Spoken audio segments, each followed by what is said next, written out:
tenemos este alimento espiritual, ya está servida la mesa, vamos entonces a proceder a comenzar a digerir todo esto que el Señor tiene para hoy, para nosotros, para nuestras vidas, que sea de edificación, que sea para provecho de lo que hacemos diariamente.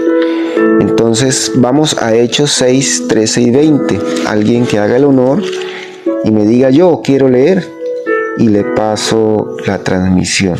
Hechos 6. Dice Hernán que quiere leer la palabra de Dios. Listo, vamos a darle el paso a Hernán. Ok. Reiniciamos nuevamente. En el nombre del Padre, del Hijo y del Espíritu Santo, le damos lectura a la Sagrada Palabra. En aquellos días, como crecería el número de los discípulos, hubo murmuración de los griegos contra los hebreos. De las viudas de aquellos eran desatendidas en la distribución diaria. Entonces los 12 convocaron a la multitud de los discípulos y dijeron: no es justo que nosotros dejemos la palabra de Dios para servir a las mesas. Buscad, pues, hermanos, de entre vosotros a 7 varones de buen testimonio, llenos del Espíritu Santo y de sabiduría, a quienes encarguemos de este trabajo. Y nosotros persistiremos en la oración y en el ministerio de la palabra.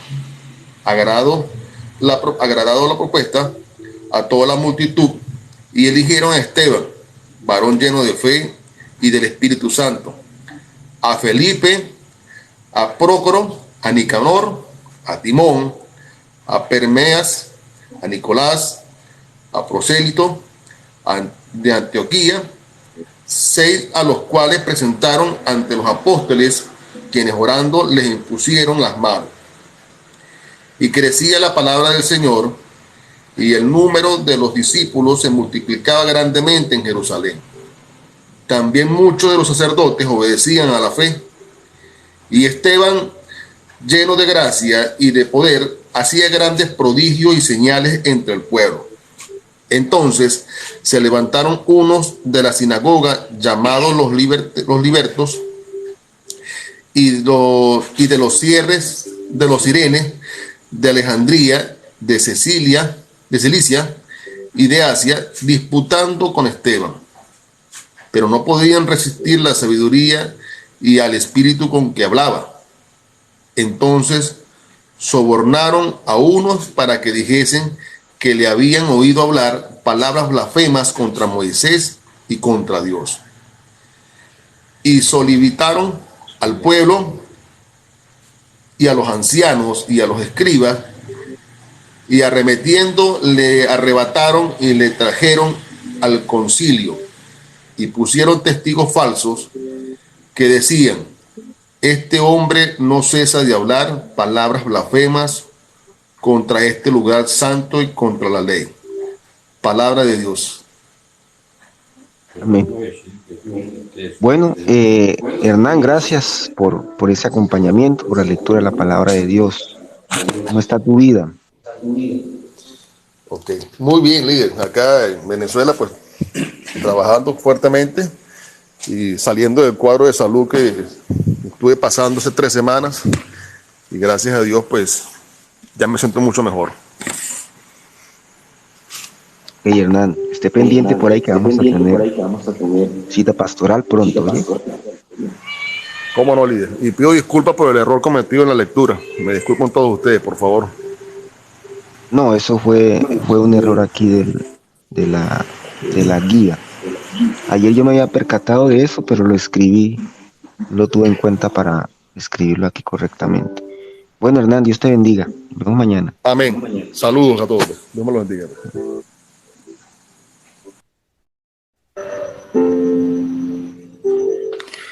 Bueno, vamos a hacer el análisis de lo leído, Hechos 6, y vamos a comenzar a desglosar algunos versículos. Hechos 6. Hay algo que me llamó la atención en Hechos 6 y es la situación que se estaba presentando en la iglesia, ¿cierto? Los 12 se convocaron. En el versículo 2 se dice que se convocó a una reunión, versículo 2. ¿Y qué pasó allí? Convocaron a la multitud de los discípulos y dijeron: no es justo que nosotros dejemos la palabra de Dios para servir a las mesas. A las mesas. Entonces, ¿a qué se refiere esto? ¿Qué decían los apóstoles? ¿A qué se referían? Debemos evitar a toda costa lo que se llama el activismo espiritual, ¿sí? Evitar el activismo espiritual. ¿Qué es el activismo espiritual? Ya les voy a explicar.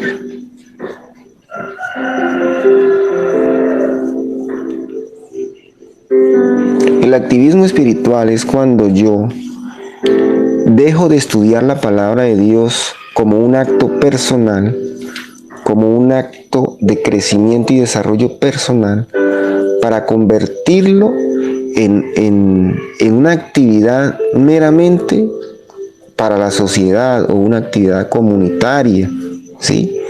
Entonces no hay que caer en ese error de tratar de servir a la sociedad y a las masas y dejar de lado la esencia de la búsqueda y el crecimiento espiritual, amados.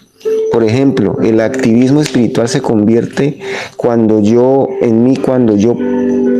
voy a la iglesia solo por ir a la iglesia y cumplir. Cuando yo leo la palabra solo por leer la palabra como un libro más y cumplir, ¿cierto? Entonces decían los apóstoles y exhortaban a los demás, decía: entonces los 12 convocaron a la multitud de discípulos y dijeron: no es justo que nosotros dejemos la palabra de Dios para servir a las mesas. Buscad pues, hermanos, de entre vosotros a 7 varones de buen testimonio, llenos de Espíritu Santo y de sabiduría, a quienes encarguemos de este trabajo. Y aquí hay un ejemplo en este canal, en este ministerio devocional que estamos formando. Como ustedes sabrán,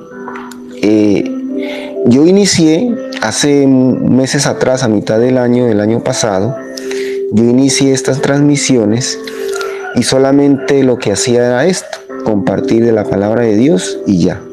Pero llegó Hernán, conocí a Hernán, se presentó, le encantó lo que se hacía y dijo: yo quiero ser parte de eso. Yo dije: quien está dispuesto, tenemos que hacer algo, porque si el Espíritu Santo llama a esa persona y le pone en su corazón hacer y servirle a Dios, uno no puede retener la voluntad del Espíritu Santo de Dios. Entonces Hernán dijo: hagamos un grupo de WhatsApp. Listo, Hernán. Yo le dije a Hernán: yo no puedo, porque yo tengo aquí en la vida, en mi localidad, yo pertenezco a una iglesia y estoy en muchos grupos de WhatsApp. Ahorita tengo 2 ministerios de jóvenes, pertenezco a la célula de pastores, por decirlo así, la célula de líderes de mi iglesia, y también participo en otras actividades que se hacen dentro de la iglesia. Entonces yo no puedo, porque estoy cargado, sobresaturado. ¿Y qué pasa si yo me comprometo en más cosas? Se convierte para mí en un activismo y no en una búsqueda de Dios para crecimiento personal, ¿sí? Entonces eso es el activismo espiritual que hay que evitar a toda costa. ¿Qué hago yo para evitar ese activismo espiritual? Pues hay que apartarse. Acuérdense del curso que estamos viendo, ¿cierto? Del curso que estamos viendo, amados. Apartarse de todo. Apartarse es apartarse de todo. Apartarse de las actividades de la iglesia, apartarse de todo y estar a solas con Dios. Sí, estar a solas con Dios. Que Dios no esté en mi vida porque yo estoy en la iglesia. Que Dios no esté en mi vida porque yo estoy aquí en el devocional, ¿sí? Si usted solamente viene al devocional, a este devocional, y solamente escucha esta enseñanza, se convierte solo en un oidor, ¿sí? En un oidor, y no en un hacedor, no en un edificador de su vida. Entonces, ¿qué hay que hacer? apartarse de sí, estamos aquí, vamos a la iglesia, pero debemos apartarnos de todo eso y en oración, en un lugar tranquilo, en un lugar con absoluta quietud, hacer nuestro devocional personal, o sea, que sea yo, donde yo no hable en mi oración de los demás, no interceda por los demás, ¿sí? En esa oración que usted va a tener, en ese tiempo a solas con Dios, haga y hable con Él de usted. Por favor, en ese tiempo de personal, hágalo así, ore por usted, ore por su vida, escudriñe su corazón mediante la palabra de Dios, que sea Dios poniendo impresiones en su vida para usted, en ese tiempo devocional, a solas e íntimo con Dios. Así usted evita el activismo espiritual. Pero si usted, por ejemplo, se aparta el momento a sola con Dios y comienza a hacer intercesión, ¿sí? Y comienza a interceder por Julanito, por Perenceno, por el otro, sí, está muy bien que lo haga, pero entonces su oración se convierte también en un activismo, ¿sí? Entonces, sí, hay momentos para hacer intercesión. Por ejemplo, en el grupo Levantando al Caído hay intercesión, en el grupo devocionales hay intercesión. Eso es entre todos nosotros, oramos por todos. En el grupo devocionales y en el grupo de oración ahí escriben, tengo esta dificultad, vamos a orar, cadena de oración, excelente. Pero mi momento a solas con Dios no se debe convertir en una cadena de oración. Mi momento a solas con Dios es para mí, para Dios. Para mí, para Dios. Esa es la enseñanza de este versículo que nos ha llegado acá a través de la lectura de la palabra de Dios. ¿Qué más puedo decir de este versículo? Esteban. Vamos a ver lo que yo escribí aquí, los apuntes que tomé. Versículo 8. ¿Qué tenía Esteban? Era lleno de gracia. Espectacular. Esteban estaba lleno de gracia. Lleno de gracia. ¿Y qué es estar lleno de gracia? ¿Sí? Estar lleno de bendición en su vida. Estar ungido por el Señor. ¿Sí? Eso es estar lleno de gracia. Es un hombre lleno de gracia. Esteban era un hombre lleno de gracia. Lleno de poder. Lleno de poder. ¿Sí? Esa es la llenura que nosotros debemos pedirle a Dios.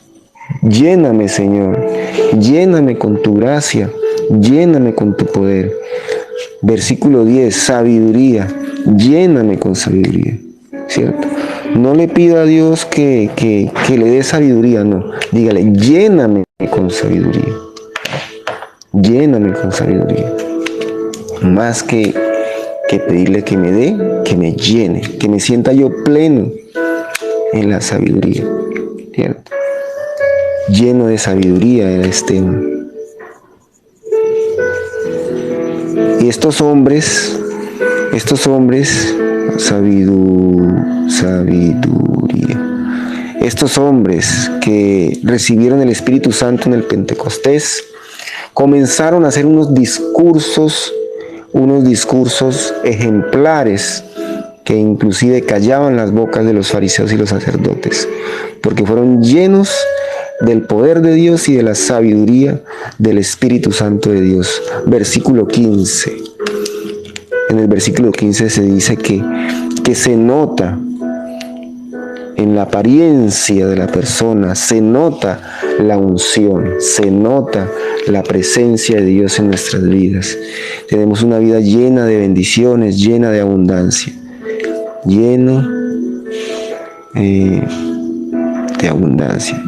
de abundancia. Una vida abundante, que es la promesa que Jesucristo nos ha dado. Una vida abundante, una vida llena. Esta llenura es la que debemos nosotros pedirle a Dios que haga en nuestras vidas. Que se llene nuestra casa, que se llene mi ser, que se llene que se multiplique todo lo que yo hago. Sabemos que somos unos valientes, amados. Sabemos que nosotros tenemos las capacidades porque el Espíritu Santo de Dios mora en mí y que yo debo dejar que el Espíritu Santo de Dios tome el control de mi vida, porque hay veces que no permitimos eso. No permitimos que el Espíritu Santo de Dios tome el control. Lo tenemos, sí, pero allí constreñido, apagado. No permitimos que Él tome todo nuestro ser. Entonces, esa es la oración de hoy, esa es la enseñanza de lo que la palabra de Dios nos deja. Dejar el activismo espiritual, que mi vida espiritual no se convierta en una serie de actividades nada más por cumplir, sino que sea un momento que sea para edificación y desarrollo personal en intimidad con Dios. Y verán cómo vamos a ser llenos del Espíritu Santo de Dios, llenos del Espíritu Santo de Dios. Bueno, ahora vamos a mirar el tema de enseñanza de hoy. ¿Qué es la muerte? ¿Qué es la muerte? ¿Sí? Vean que en estos días, pues, en la enfermedad que he tenido, que es una enfermedad pequeña, pero es para la gloria de Dios, ¿sí? Para la gloria de Dios. He pensado mucho de esto, de que Dios, con el Hijo, nuestro Señor Jesucristo, se llevó toda muerte, se llevó todo pecado en nuestra vida, ¿sí? Y entonces yo me preguntaba, bueno, pero curioso, ¿por qué nos enfermamos? ¿Por qué morimos? Si Jesucristo se llevó todo pecado y toda muerte. Pues hay que entender las cosas como son. Hay que entender las cosas como son. Y para entenderla, vamos a hacer un análisis concienzudo de qué es la muerte, para que nos quede claro, ¿cierto? Entonces, hay que diferenciar, primero que todo, cómo es que ve Dios y cómo es que ve el hombre. Porque una cosa es lo que mira Dios y una cosa es lo que mira el hombre. El significado de muerte para Dios es distinto al significado de muerte para el hombre. El hombre, cuando escucha muerte, significa dolor, significa miedo, significa terror, ¿sí? Significa el fin de todo. Cuando el hombre, persona natural, escucha la palabra muerte, se asusta porque es el fin de todo para ellos. Pero nosotros en la vida espiritual, y Dios tiene otro significado de la palabra muerte. Entonces, existen dos tipos de muertes: la muerte física y la muerte espiritual. ¿Sí? La muerte física y la muerte espiritual. ¿Y qué es la muerte física? La muerte física es simplemente cuando el cuerpo sufre un daño o hay una falla en el cuerpo, en el recipiente que tiene el alma y que tiene el espíritu. Hay una falla en el cuerpo, por lo tanto hay un desequilibrio en ese cuerpo que tenemos. Ese cuerpo que tú tienes, que yo tengo, hay un desequilibrio. Entonces la muerte no es algo que se genere, ¿cierto? Como en una cosa total. Entonces usted dice, no, la persona murió y murió del todo. O sea, murió en todo su cuerpo, ¿no? Por causa de todo su cuerpo. No, la muerte física se genera en algún lugar que permitió un desequilibrio en la fisiología, el funcionamiento del cuerpo, ¿sí? Entonces puede ser en un órgano, puede ser en un tejido, ¿sí? En el caso del cáncer. Por ejemplo, el cáncer, por decirlo así, la muerte física es producida por un defecto o un daño en el cuerpo, ¿cierto? Vamos a colocarlo acá porque si no, no voy disculpe, no voy escribiendo y se me va la idea. Entonces, la muerte física se produce por un fallo, ¿cierto? Se produce, vamos a escribirlo así, se produce un desequilibrio. Y mayormente es un desequilibrio homeostático. ¿Qué es un desequilibrio homeostático? Cuando en los componentes sanguíneos, lo que es presión, lo que es pH, temperatura, ¿sí? Entonces hay un desequilibrio en la parte sanguínea, en la parte osmótica, quiere decir en los líquidos del cuerpo hay un desequilibrio. Entonces, como hay ese desequilibrio, el cuerpo no funciona bien y comienza a descontrolarse. Ese desequilibrio genera que la vida no sea viable en ese cuerpo, ¿sí? Que la vida no sea viable en ese cuerpo porque ahí no cumple con ciertos requisitos para que la vida exista allí, ¿sí? Entonces, por ejemplo, se dice que el cuerpo debe tener una temperatura alrededor de 35, unos 35 grados centígrados. ¿Qué? Digo 35. Se me fue la paloma, espera un momentico, no recuerdo. Sí, 35 grados. Hay que averiguar bien ese dato. Lo vamos a poder averiguar en el computador. Entonces, hay una temperatura adecuada para que el cuerpo pueda seguir viviendo, ¿cierto? Ese dato no lo manejo hace rato. También hay un pH adecuado, un pH de 7, alrededor de 7. Entonces, ¿qué pasa? Cuando hay una herida, cuando hay un daño en el cuerpo, o sea, un daño por algún tipo de causa, la sangre, los líquidos del cuerpo se comienzan a tener un desequilibrio y eso genera que el cuerpo no sea viable para contener la vida, porque hay unos estándares que debe cumplir. 36, ahí me dijeron que 36, yo pensaba que era 35. Entonces, un pH adecuado, una temperatura adecuada, todo esto para que la vida pueda estar en ese cuerpo, ¿sí? Entonces, eso es la vida física, ¿sí? ¿Y qué es la vida espiritual? Pues la vida espiritual no tiene que ver con la parte física. La vida espiritual se contiene dentro de un cuerpo físico, dentro de un cuerpo físico. Y la vida espiritual, lo contrario de vida espiritual, es muerte espiritual. Entonces la muerte física es porque se produce un desequilibrio y no es viable para contener la vida. Pero la muerte espiritual, la muerte física, ¿verdad? La muerte espiritual se da por una sola cosa. Adivinen cuál es. La muerte espiritual se da por una sola cosa, que se llama pecado. ¿Sí? La muerte física se lleva a cabo por un desequilibrio en el cuerpo. Y la muerte espiritual se lleva a cabo por el pecado. El pecado. Se apaga la vida espiritual. El pecado. Entonces aquí escribimos causado por el pecado.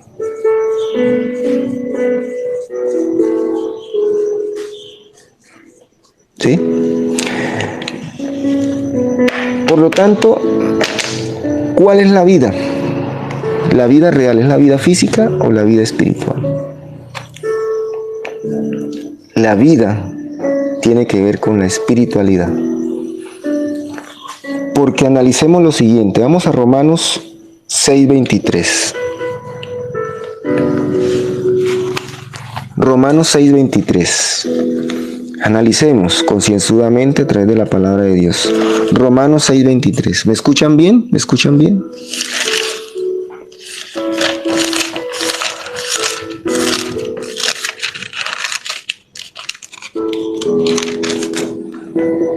¿Ya lo tienen ahí en sus Biblias? Romanos 6:23, amados.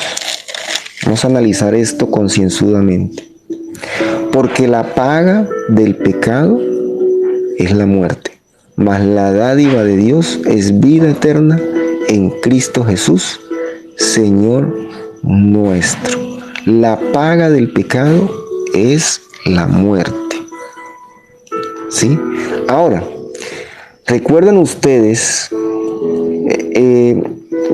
Yo les había dicho antes que uno tiene que regresar, regresar a ese diseño original, donde el hombre vivía en la presencia de Dios, vivía feliz, dichoso en la presencia de Dios.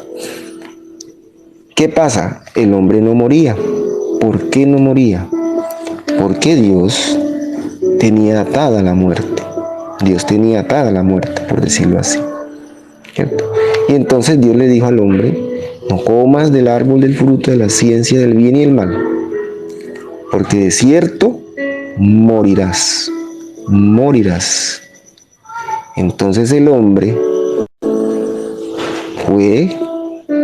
se dejó engañar del enemigo, del adversario, del diablo, llámenlo ustedes como quieran.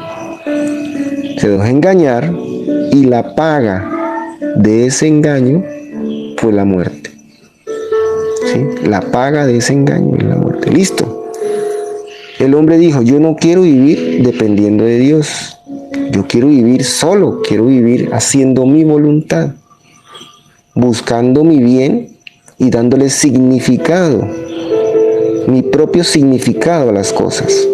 Por eso el hombre no entiende a Dios, porque le da significado a las cosas desde sus pensamientos, no desde los pensamientos de Dios. Por eso el significado para el hombre natural, el significado de muerte para el hombre natural es que cuando muere todo se acaba. ¿Cierto? El significado de muerte para el hombre natural es que cuando se acaba la parte física, se acaba todo. Y entonces por eso el diablo engaña a muchos y se suicidan, porque dice: tengo deudas, tengo presión, tengo dificultades, y si me acabo con mi vida se acaba todo. No, no, no, así no es, así no es. Porque la verdadera vida está en la vida espiritual. Y sabemos nosotros que nuestro cuerpo físico es un recipiente temporal. Es un recipiente temporal.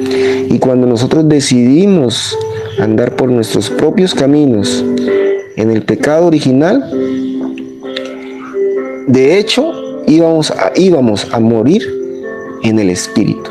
No tanto en lo físico. Íbamos a morir en el espíritu. Y estábamos condenados a muerte eterna. Pero Jesucristo murió en la cruz, no por nuestra vida física, no tanto por nuestra vida física.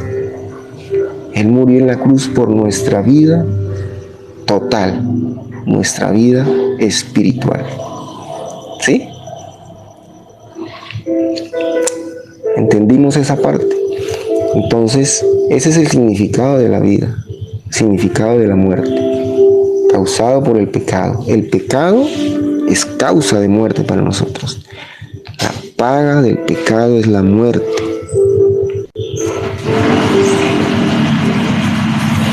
Dice NGLB que pregunta: ¿cómo puedo puedo limpiar de los pecados? ¿Cómo me puedo limpiar de los pecados? Ya vamos para allá.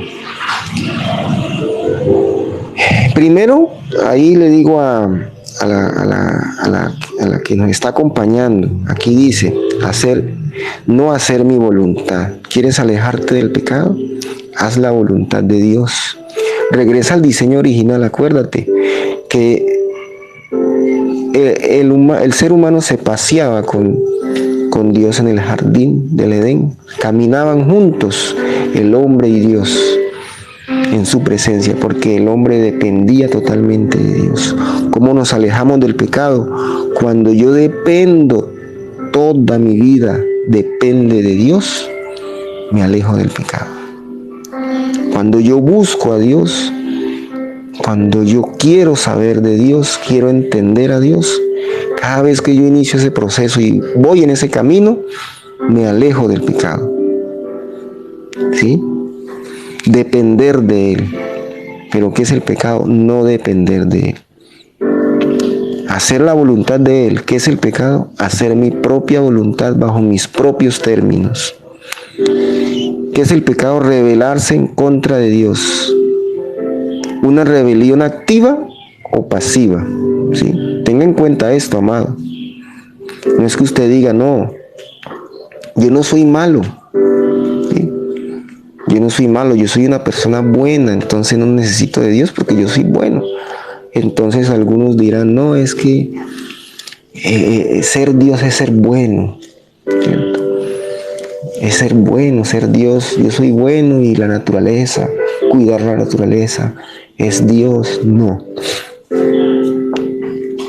Cuando yo digo ser bueno, yo soy bueno, pues estoy alimentando es mi ego, ¿cierto? Mi Dios es mi ego y alimento mi ego. Y buscar a Dios es eliminar el ego y dejar que Cristo tome el control de mi vida totalmente, ¿sí? Entonces el pecado me lleva a la muerte, pero no solo a la muerte física, es a la muerte espiritual. Y lo más importante de nosotros no es la muerte física, es la muerte espiritual. Muchos mueren diariamente, minuto a minuto, segundo a segundo, hay muchos muertos. Ayer mi madre me dio una noticia de que un vecino murió. Un vecino desde niño, yo estuve con él, pues ya yo era grandecito, pero yo le di clase a ellos. Murió. Iba en la moto y se chocó con otra moto y murió. Hasta ahí llegó el vecino. La muerte es impredecible.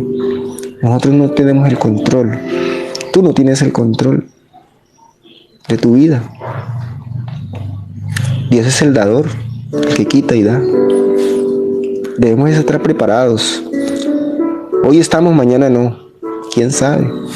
Pero lo que sí es seguro es que tengo vida eterna. Lo que sí es seguro es que con Dios y con Cristo en mi vida no moriré, sino que dormiré y despertaré para el Señor.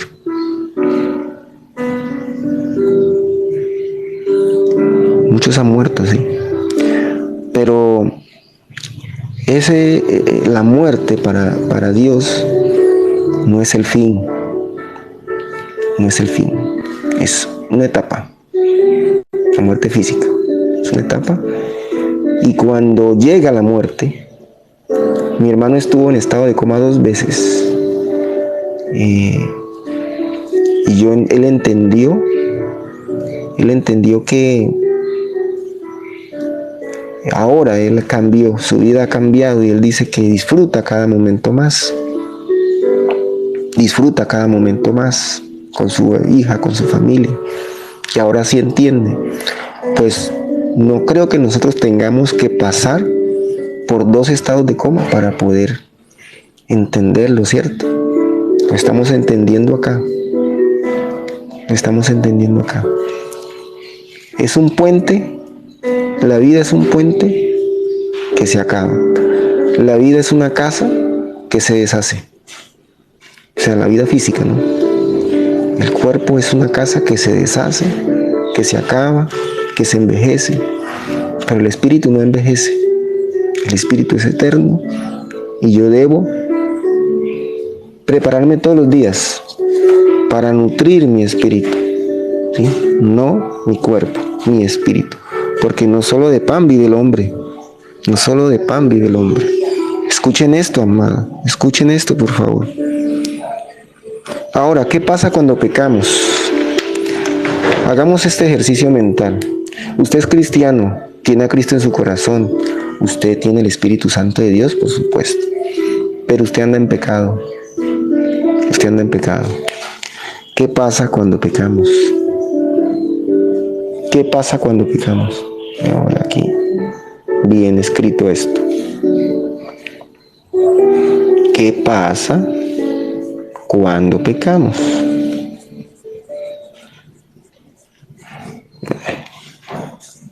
Escribirlo mejor. ¿Qué pasa cuando? Qué pena con ustedes. ¿Qué pasa cuando pecamos, cierto? Pues yo le voy a decir algo, amados. Usted tiene a Cristo en su corazón, usted no tiene que andar pecando, primero que todo. Si tiene a Cristo en su corazón, pues usted no tiene que estar lejos de Dios. Cuando yo tengo a Cristo en mi corazón, tengo un llamado especial.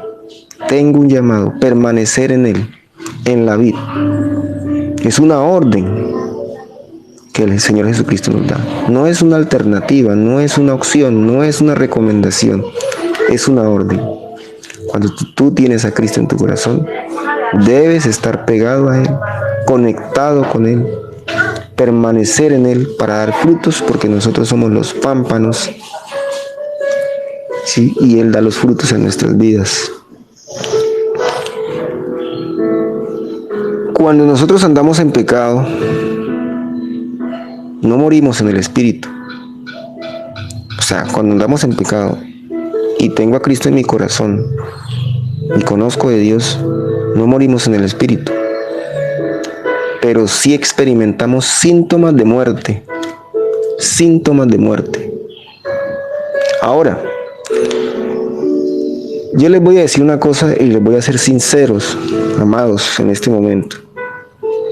Les voy a ser sinceros. ¿Usted cree que una persona, por ejemplo un sicario, que tenga un crucifijo allí, Cristo crucificado, que se eche la bendición y que diga que tiene a Cristo en su corazón y vaya y mate a otra persona, realmente tiene a Cristo en su corazón? ¿Sí? O sea, hay que entender a qué Dios estoy yo orando, a qué Dios estoy yo buscando, a qué Cristo estoy yo teniendo en mi corazón. Porque es que eso es así. Muchos dicen ser cristianos y muchos dicen que viven Cristo, pero no saben que Cristo está en el corazón. Nosotros tenemos que tener claro eso. Si yo tengo a Cristo en mi corazón, no hay lugar a este tipo de cosas. Si yo estoy pecando y si alguien está en pecado de muerte, o sea, pecado de muerte es una cosa grave. O sea, alguien que está incumpliendo los mandamientos que Dios nos ha puesto para deleite y para salud y gozo de nosotros. Yo no creo que tenga a Cristo en su corazón. Pero hay que tener en cuenta los tiempos, ¿no? Por ejemplo, si una persona, un sicario, vuelvo al ejemplo, que es el ejemplo más atroz, diría yo, y más extremo. Un sicario que se eche la cruz y ore y diga, oh, acompáñame Jesús en este trabajo, ¿cierto? Y vaya y mate a otro. Primero, hay que evaluar si realmente tiene a Cristo en su corazón. No lo tiene, ¿cierto? No lo tiene. Eso es pecado de muerte. No lo tiene. Así de sencillo. Hay que evaluarnos. Si yo estoy pecando, hay que evaluar primero si qué realmente, qué es lo que me está faltando a mí. Porque si yo sigo en el mundo haciendo lo mismo y estando con Dios, ese Dios que yo estoy buscando no es un Dios, no es Dios.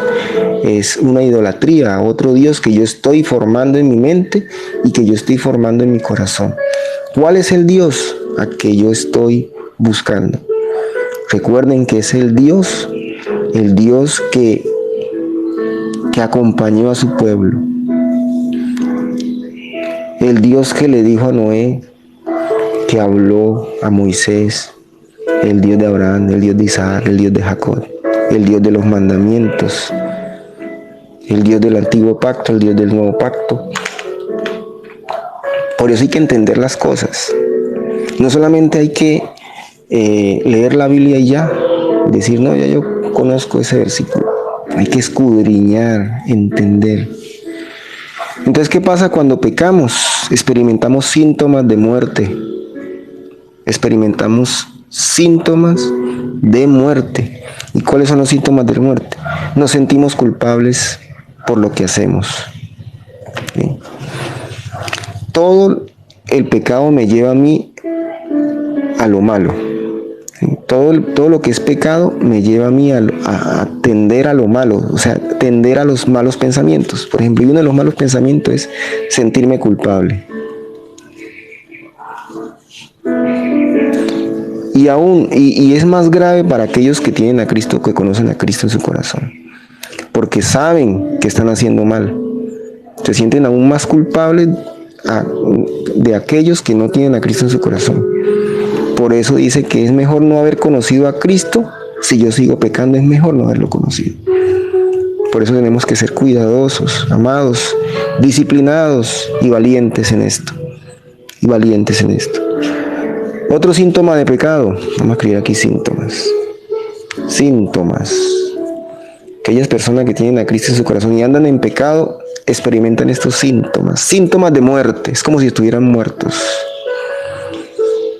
¿Qué más? Vacío, un vacío. Claro, porque el espíritu se apaga. Experimentan un vacío. Ese vacío que experimentamos, esa necesidad, la única que puede llenarnos es Dios a través de su presencia. Confusión, se sienten confundidos, no tienen propósito, su vida no tiene sentido. Esos son los síntomas de muerte. ¿Qué otra? Actuamos con injusticia. ¿Sí? En vez de actuar con justicia, actuamos con injusticia, buscando siempre lo malo. ¿Sí? Por ejemplo, si alguien llega y dice, tú le dices a un amigo, yo quiero irme de la casa, un joven, ¿cierto? Dice, yo quiero irme de la casa. Y entonces uno dice, oiga, váyase de la casa, eso de andar con la mamá y el papá, eso qué difícil es, mejor haga su rancho solo. Ese es el camino fácil, ¿cierto? Actuamos con injusticia, pero el justo que dice, ve, porque la palabra dice, honra a tu padre y a tu madre y tendrás larga vida. Ve a tu casa, regresan de tu padre, regresan de tu madre. Pero el que actúa con injusticia dice, vete de tu casa, no le hagas caso a tu papá. Sé independiente, ahora la vida independiente, ¿no? Sé independiente, no busques consejo, sé tú mismo, todas esas cosas. Así es, dice Eli, que hay personas que no sienten culpa, dicen que no sienten mal y es normal. Pues eso es peor todavía, eso es peor. Alguien que haga mal y no sienta culpa, peor es. A ver, ¿qué más? ¿Qué otros síntomas? Constreñimos al Espíritu Santo de Dios. Constreñimos, apagamos al Espíritu Santo de Dios. Eso es algo grave. Y para finalizar, Efesios 4:30. Finalizamos con Efesios 4:30.